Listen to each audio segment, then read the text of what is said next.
Hello bitches, welcome back to another draw with me. Today we are going to test ourselves and try to stick to a limited palette with these random markers that I just pulled out of my bag, which is a very lavender pastel Sharpie, this pastel-y pink, and this neon yellow. How will we make it work? I have no fucking idea. So we're gonna try to do something with these three colors. And believe it or not, we are already at the end of the first part of this sketchbook. This is an accordion sketchbook, which means there are two sides to this whole sketchbook, and we're completing the first side. So that is such an accomplishment. I can't believe we're already done with it. And starting in 2021, we're gonna tackle the other side. So if you haven't noticed from this background, this is not my normal pretty backdrop. I've actually been borrowing my sister's backdrops from her food styling photos and using them for the backdrop for the draw with me's, but since I moved recently, I'm currently using a barbecue table and just three random stickers that I managed to find, so please excuse this not so professional looking background, but you know, we could spice things up from time to time. Speaking of spicing things up, today our topic of conversation will be love and relationships, and just so y'all know, a lot of these draw with me's are totally unscripted, so I have no fucking clue what I'm even going to be talking about regarding love and relationships because it's such a broad topic. There are so many parts of it to cover, but we can just start off with how I've approached relationships and love since I was young to now, because almost all of my stories at this point are just about me and how I learned things as I grew up. So ever since I was a young wee gal, I never really had a particularly strong interest for relationships. My biggest concern throughout middle school and high school was just getting the fuck home and being able to draw either in my sketchbook or on my tablet, because I don't know, I don't want to be tooting my horn and say I was so woke when I was little, but I would say that I was very career driven ever since I was really young, and that was my biggest concern, and having a relationship was just not really of interest to me when I was younger, and to be honest, I'm kind of thankful that that was the case. Not only was I just interested in pursuing art somehow as my career, but I also did not really ever feel attracted to anyone unless if I already had a strong relationship with them. So I eventually found out that I was a demisexual, which apparently means that you are not attracted to anyone unless if you already have a strong pre-existing bond with them that has been built.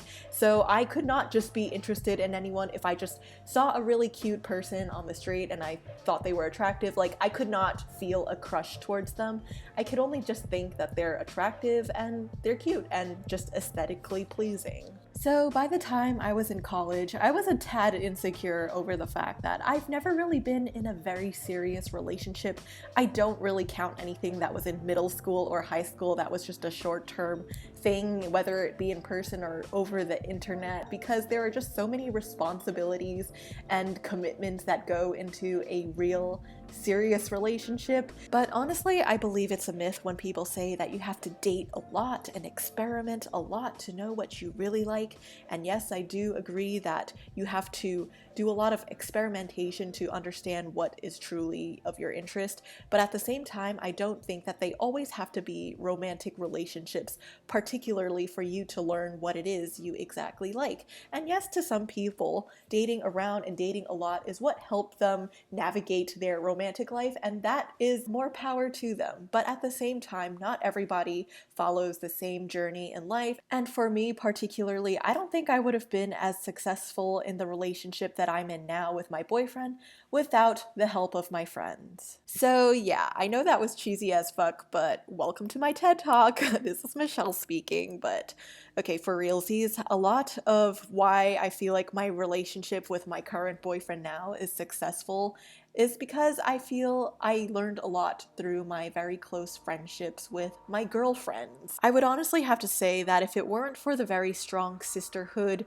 bond that I have developed with my close female friends over the course of the past few years, I probably would have had to go through the path of dating multiple people to figure out what I really like, in which, again, there is nothing wrong with that. But I'm just the type of person who is not really a fan of meeting strangers or dating apps or dating around, even though how I met my boyfriend was through a dating app, but trust me, that required a lot of persuading for me to do. So yeah, I am honestly so thankful for the very strong friendships that I managed to build, because I feel like through that's where I really learned what I truly value in a relationship, whether it be romantic or not. And I felt like we learned how to set boundaries and had trial and error through our friendship as well to know what's been working for us and what's not been working for us. One thing that I really learned was important in a relationship is that things have to be a two-way street. I have been in relationships in the past, whether if they be friendship or semi-romantic or not, where things eventually became a one-way street, and I found myself always giving too much to the other person. And I realized that I had to step out of that because it was becoming toxic when I was sacrificing so much of my time and energy for this person, only for it to not really be appreciated and taken for granted. However, I wouldn't have even known that this was happening to me without my friends being a part of my life, where we had a relationship where things actually were a two-way street and things were working out on that end. I had to have a part of my life where a relationship was working out for me to realize that this other relationship I had wasn't working out. And even though the relationships I have with my friends aren't romantic, despite the number of times that we've joked around about marrying each other, I feel like honestly my friends is how I learned to establish boundaries, how I learned what it was like to be treated fairly in a relationship, and how it felt like to honestly be genuinely loved by someone. Sorry, that was real cheesy. Really hit the cheese milestone with this one. Anyway, speaking of boundaries, one very important thing I learned throughout my friendships, thankfully, and that carried on throughout my romantic relationship, was the fact that we had a very strong sense of a Venn diagram, where I feel like we know that there is a part of us where we are unified, which is why we are in this relationship, but we also know how to maintain our own individual separate lives, which I feel like is healthy for any relationship, because like I said again in my previous quote-unquote relationship, I just found myself always being the one giving, only to not really feel appreciated in that whole thing. And I felt like in a way I started losing a sense of myself, and it took me having to come out of that to really fully realize that.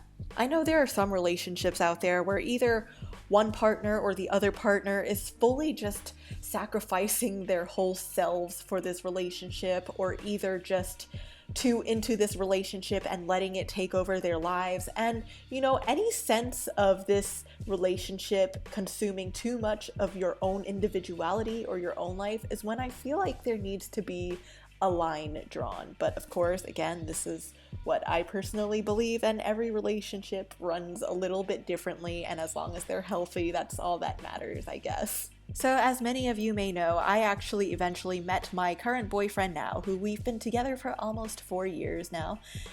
We met on OkCupid, and it took a lot of convincing for my friends to get me on OkCupid to eventually meet him. And honestly, without that whole experience, I wouldn't have met him. So I'm super thankful for my friends pushing me to get my ass on OkCupid.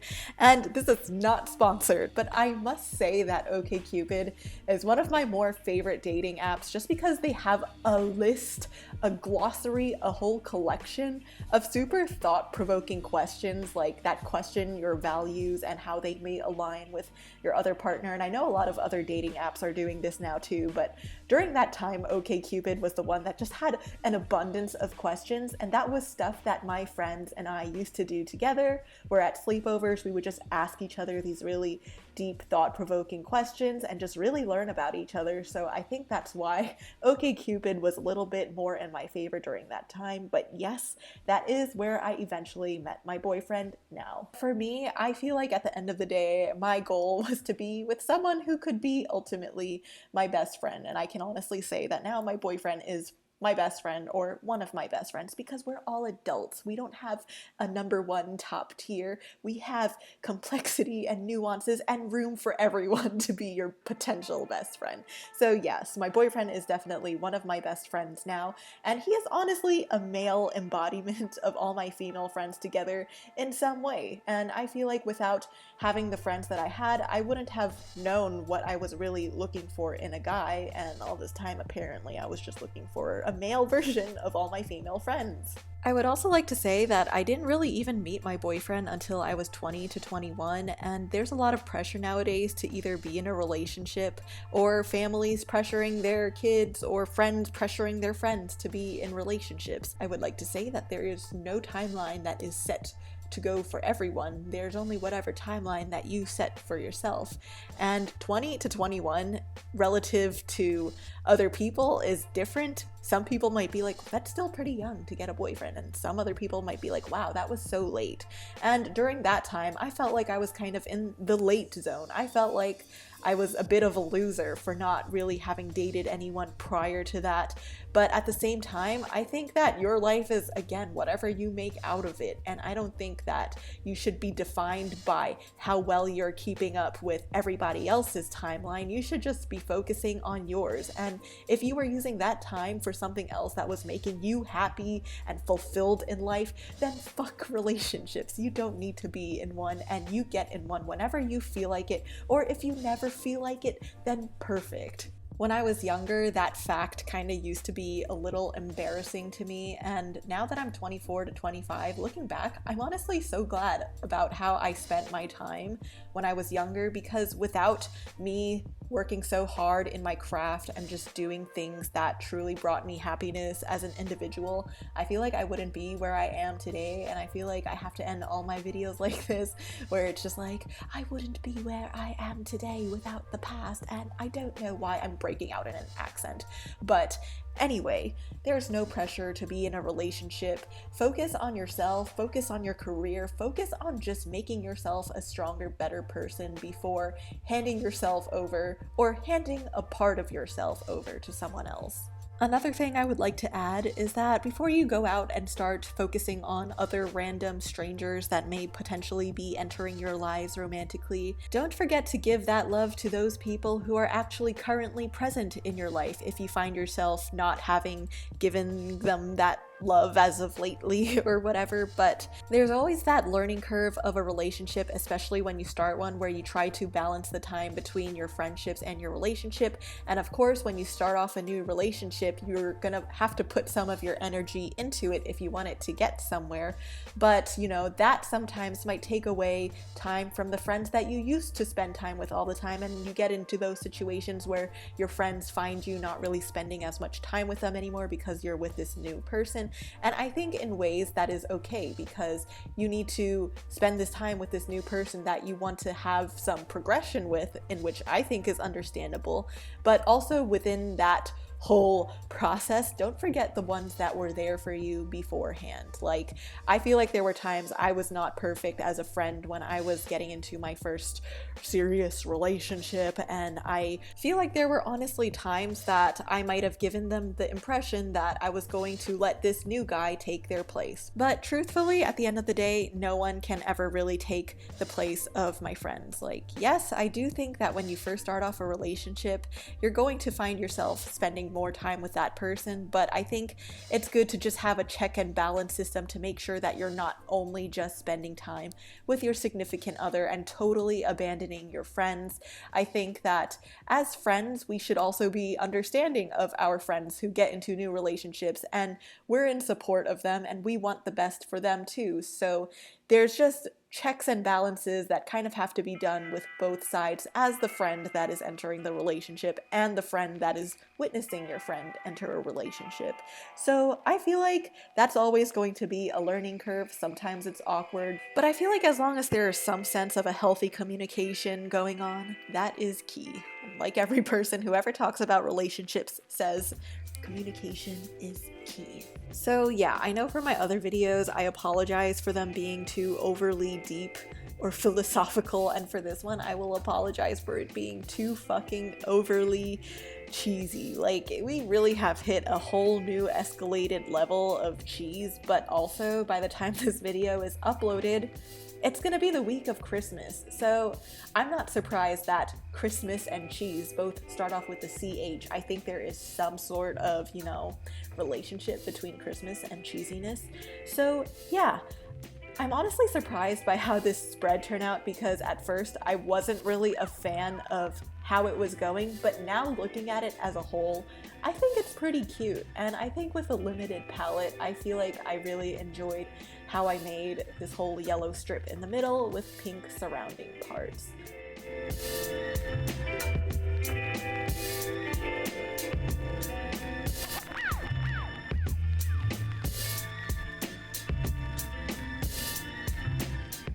Anyway, as always, thank you for watching this video. I hope you all enjoyed watching me draw this whole spread with a limited palette.